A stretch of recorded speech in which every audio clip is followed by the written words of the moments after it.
station, this is Houston. Are you ready for the event? Suni and Butch are ready. Administrator Nelson, please call station for a voice check. ISS. This is NASA.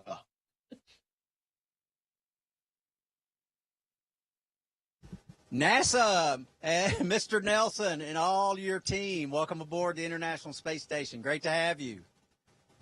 Hey, you all look terrific, just terrific. Tell us, as you are testing out this new spacecraft, tell us about what you feel about it. Oh, my, how long do you have? There's so much to say. I mean, from the launch was, just amazing. Throughout the ULA and the Atlas was right down the center all the way. And then staging was kind of like it was a shock. You know, we went forward in our seats, and then the Centaur starts light off. We go back. And the Centaur has this unique kind of, nobody knew this because nobody's ever ridden one before. It's kind of got a half a hertz of a pulse. It's, every 2 seconds it's boom, boom. And it's just kind of stable the whole time and again, right down the center all the way to space. And then kind of a jarring end when we got to MECO. And then, of course, we finally separate from the launch vehicle and often run into OI burn. And then from there, it was just one extraordinary event after the other. And first time for both of us to be back in space for quite some time. It was just great. Over to you. Yeah, I second everything that Butch said. It was a pretty spectacular ride. I mean, we've been waiting for a long time for it. So when everything started going, I think both of us were like, "Whoa, here we go! We're on the ride, and we're off to the races." So every time something interesting happened, even on the pre-launch count, we were trying to write it down. You know, we're both testers, so we wanted to pass all this words on to the next guys who are going to be flying on an Atlas V. And same thing when we got into orbit, as Starliner was flying, and we were flying it as well, doing some of our test points. We were marking a bunch of stuff down. So good lessons learned for the rest of the team for the future of Starliner. Well, I'm here with Pam and Jim, so I'm going to flip it to Pam. Butch and Suni, man, it is so great to see you back in space on ISS. It's a pretty awesome responsibility, but also a thrill for any tester to be the first one to fly a vehicle, and we're super excited about it. I love that description of the launch. I'm really interested about your initial impressions of some of the spacecraft performance, particularly the handling qualities testing that you've been doing. Can you tell us a little more about that? Yeah, I tell you, Pam, and we appreciate that. It's very kind of you. The simulators, as you know from your own experience, simulators typically are not as precise as an aircraft, and that is the case with Starliner. Exactly. This spacecraft, the simulator is a great simulator, but the spacecraft was precise, more so than I would have expected. Mm-hmm. I mean, we could stop on a dime, so to speak, put it exactly where we wanted, and it would stay there. And we have different wider and smaller angles of dead bands that we call them. So we get in those tight dead bands, and it would stay put right on the number. And for testers, like you said, this is what this mission is. It is a test mission. Every single phase, every single moment, and we're in evaluation mode. And that the initial control, both of us got in the left seat. It was amazing, and it was a thrill to finally do it after doing it in the simulator for so long. Yeah, my task when I got in the left seat was I joke around and I call it mooning the sun, putting a tail sun, and so it's a big pitch down, and that spacecraft flies so smoothly on that pitch down. It felt really good, and then stopping it right on attitude, and we were trying to fine tune where we would get the most power, and we could go back and forth just a little bit to exactly find where that point was. So if we didn't have any guidance and we had to do it ourselves, we could do it no problem. And the spacecraft really reacted great to even those big types of maneuvers like that. Yeah, just a little bit more on that. While we were doing that, there's a power. It gives you the power absorption or generation number on the display. And it was when I was watching it, she's maneuvering, and we were almost to the point where we thought we were going to stop based on all of our testing, and the number peaked at 1419 and then started going the other way. I said, there it is, you hit it. And we went in because we don't have our displays up, our attitude displays. So we pull up the attitude display. Sure enough, we're just barely past it. So even that piece of data on a display that has nothing to do with flight, just showing your power generation, was precise, right on. Pretty amazing. So are the guys on Dragon, are they going to be lusting, wishing they were on Starliner? Hey, all those Dragon guys would want to fly Starliner. Trust me, if they're test pilots, this is where they want to be. It's good stuff. Yeah, that's what I was going to say. You know, it's really actually pretty. Pam, I was just going to say it's really pretty unique when you think about it. Here we are, Matt Dominic gave us a quick little tour up into Dragon. Oleg Konienko gave us a quick little tour in Soyuz. And then here on the front of the space station is Starliner. And when you stop and think about it for a second, Cygnus is on the space station too. It's pretty spectacular, all the different spacecraft that are here. And it's fun to sit around the dinner table and talk about how the 3 different spacecraft that we're flying are controlled, as well as, I forgot to mention Progress, which you can fly from the space station as well. So it's a pretty unique venue where you get to talk about how to fly spacecraft, 5 different spacecraft, all in one place. So I don't know if they're jealous, but we all have they're all different and unique, and it's fun just to compare. Yeah, that's I think a unique thing every she just mentioned. tester in the world is jealous of you right now. Is jealous of you. Oh my! Well, we feel very, very fortunate. There's no doubt. Very, very blessed. But I was just going to say, I don't remember if there's ever been a time where 3 human-rated spacecraft have been attached to the International Space Station. Yeah. I don't know if that's ever happened before this mission. Human-rated with humans on board. Put it like that. So we might have a first there as well. Yeah, I'm not sure if that's ever happened. Y'all need to dig into your history books and see if that's ever occurred before.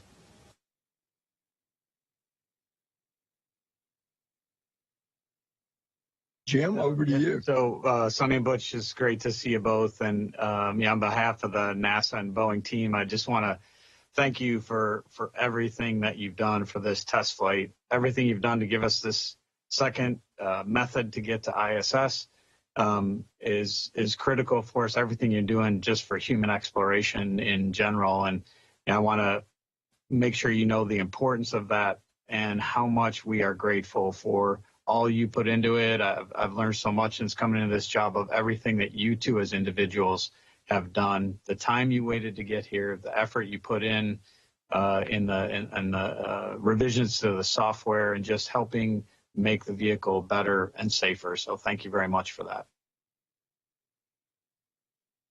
Yeah, Jim, we appreciate that. And honestly, we're honored and blessed to have had this opportunity, to continue with this opportunity. And all that, it's a big team effort. You know that. There's no couple of individuals that do it. And there's so many folks that have put their all and their passion into it for quite a long time. Obviously, all the Boeing team, folks within MO and other people that we work with, ULA as well. So we're honored, like I said, to represent them in this fashion and be this part of the large puzzle, if you will, of all that those pieces have to come together exactly right to make these things a success. It's on. Yeah, it took a little while to get across the finish line, but we, like Butch said, there's a huge family of people, in our teams that got us here. We're just the tip of the sphere. So we have to say thank you to all of the folks who worked really hard on both NASA and Boeing team, ULA team. put up with a lot for many, many years, a lot of questions from us, and I think we all are better for it. Want to also shout out to our families, not only ours, but all those people who've been working, Mission Control, Boeing at the Bay Air Boulevard building, and the C-3PF.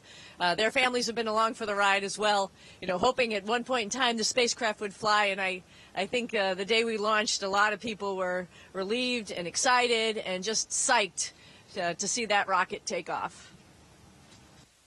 So I know they've got a target for y'all to come home, but do you want us to try to delay it a while so you can have some more time?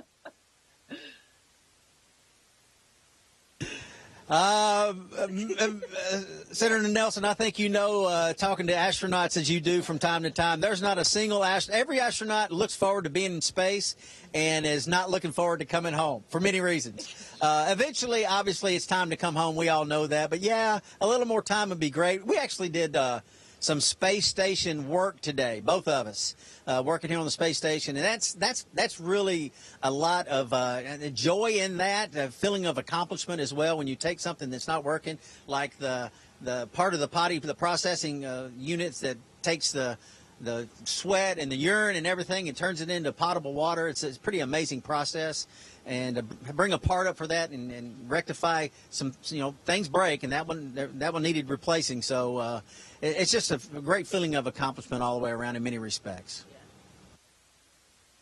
Yeah, it was fun working with the team today from Cleveland.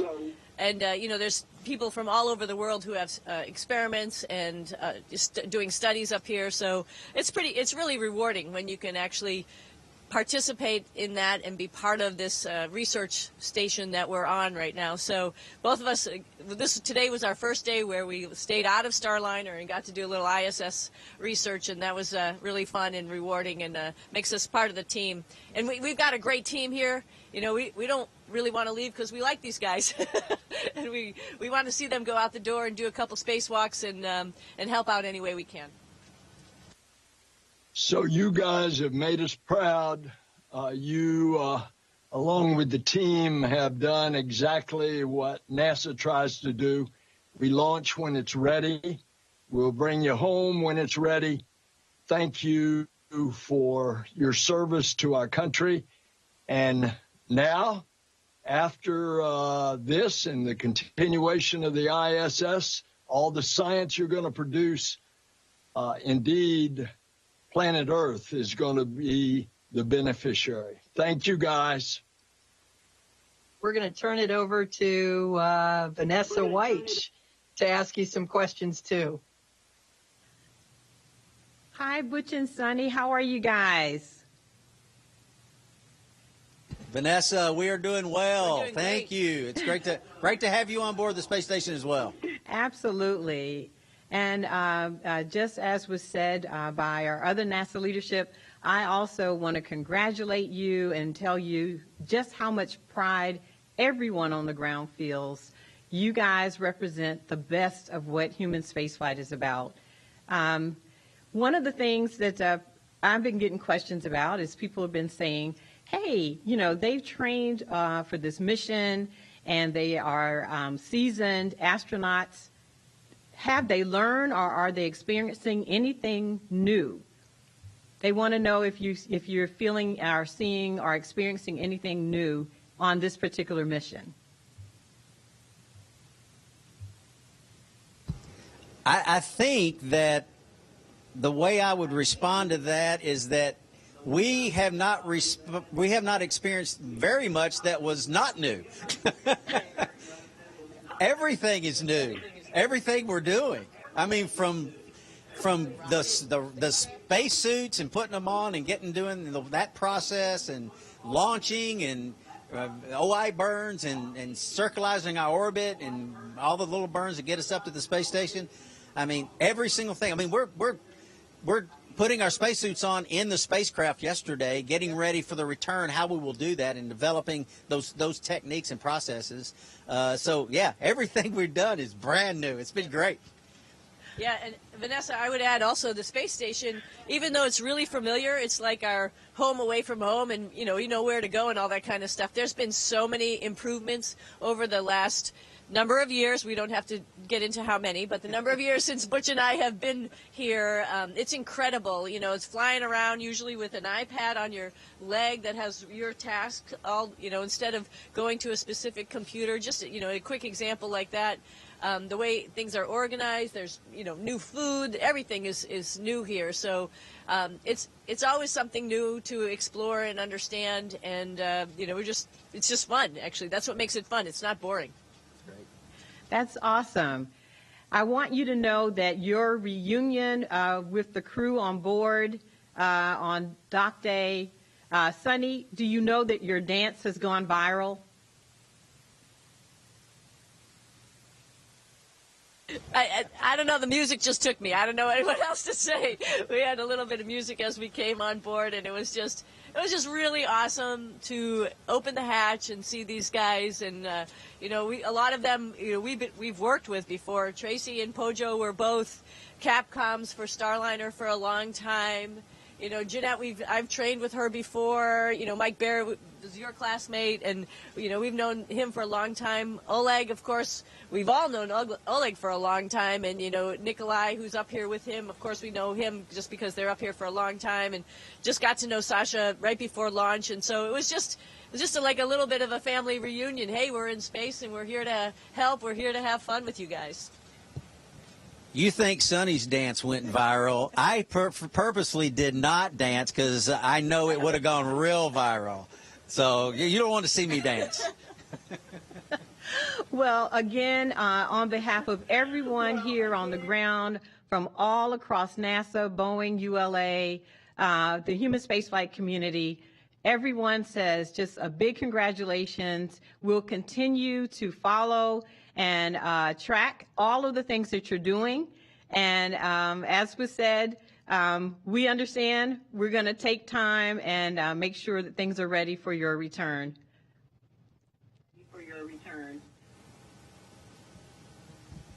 Yeah, outstanding, Vanessa. We appreciate all of those words, all your words, everything you've said. And like I said, it is an honor to be here. I mean, on this camera. I mean, I'm not standing next to Suni because I can do that on Earth, but I can't do this on Earth. So that's why just do what you can while you're here and enjoy it. So, and we're taking full advantage of that. And we're just grateful, like I said, and blessed to have the opportunity. Thank you so much, all of you.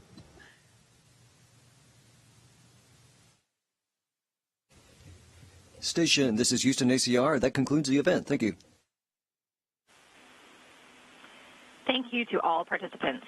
Station, we are now resuming operational audio communications.